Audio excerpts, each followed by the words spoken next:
So I do think that one of the things that you come across as a survivor of domestic abuse are people questioning, well, why doesn't she just leave? Like, if he's really like that, then why doesn't she just get out of that situation and walk away?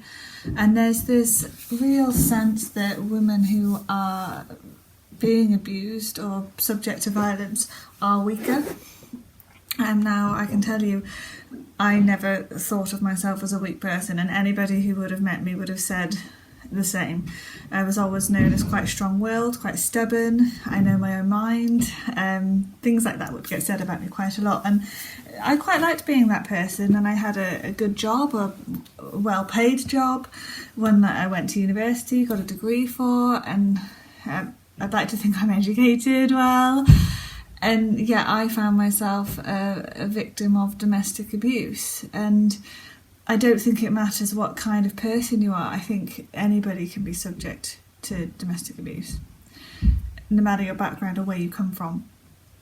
And I think some of the challenges that people face can be a range of things. So quite often, and this isn't in my case, but quite often an abuser can be financially controlling, so they can have control of all the finances in the relationship, meaning that if somebody chooses to leave that relationship, they've got nowhere to go because they can't necessarily pay to stay somewhere, and they can't afford to set their lives up, and they've never had to do any if that. They haven't had control of the money, so that can make it really difficult for someone to actually walk away with money. In my case, I was always made to feel guilty for leaving, so there was always okay, he's done this, but he's also done this and that, which may be or sound really nice. So it was always a case of, well, you know what, he is being abusive. I wouldn't have said this at the time. I wouldn't have said, oh, he's being abusive at the time. I never saw it. But perhaps he is doing something manipulative or abusive or making you doubt your self-worth.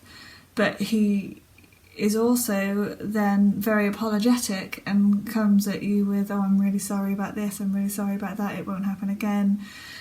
Please come back to me, and making you feel almost guilty for leaving the relationship, and like it's your responsibility to go back and make sure that they are okay.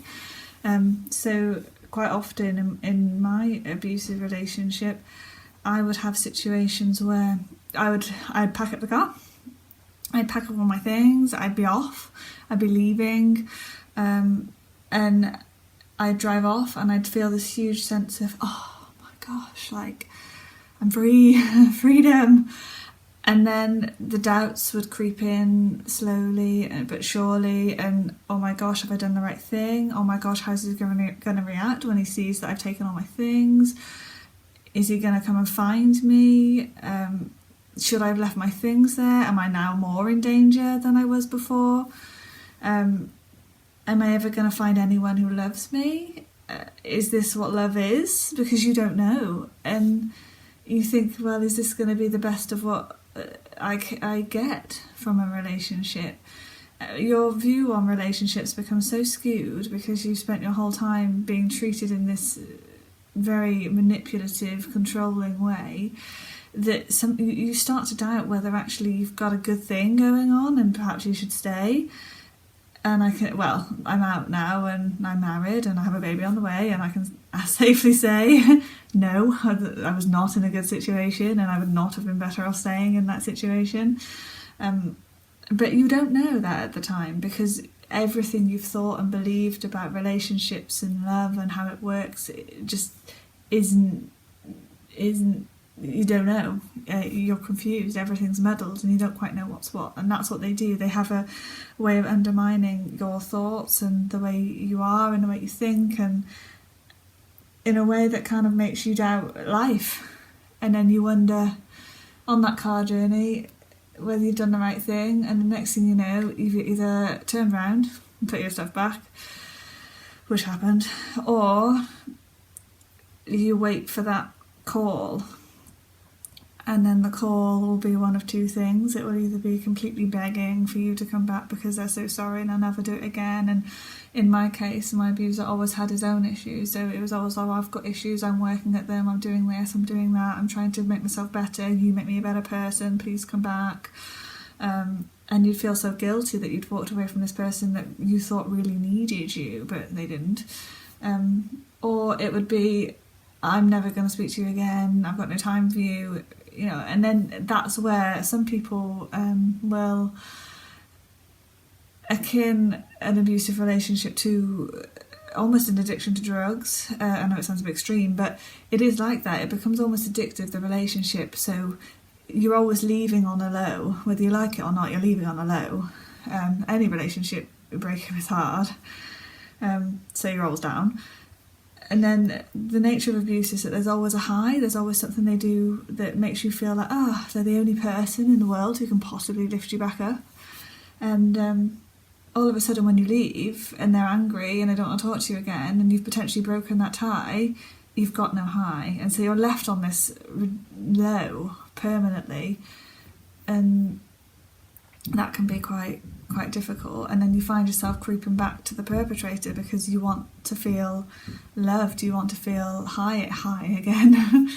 And so it can be really difficult to leave an abusive relationship, because of many reasons. I use the financial one as a reason. There's also people with children. I'm fortunate that I didn't have any children with my perpetrator. They weren't a factor. Pets is another one. You can't take them with you. Availability of refuges, knowing where to go. The list is endless as to why people stay. It doesn't make them a weak person. It just means they haven't really got the options available to them to just walk up and leave, and they could be more at danger if they do. But in my case, it was definitely a sense of, I felt like the abuser needed me, and I felt like I wouldn't necessarily find any better, because my idea of love and relationships and how they ought to work were completely, well, they were just his interpretation of what it all meant, and what I thought was love was probably actually control and coercion and manipulation. But you just don't see it or know it because you just think you're infatuated with the person that you met,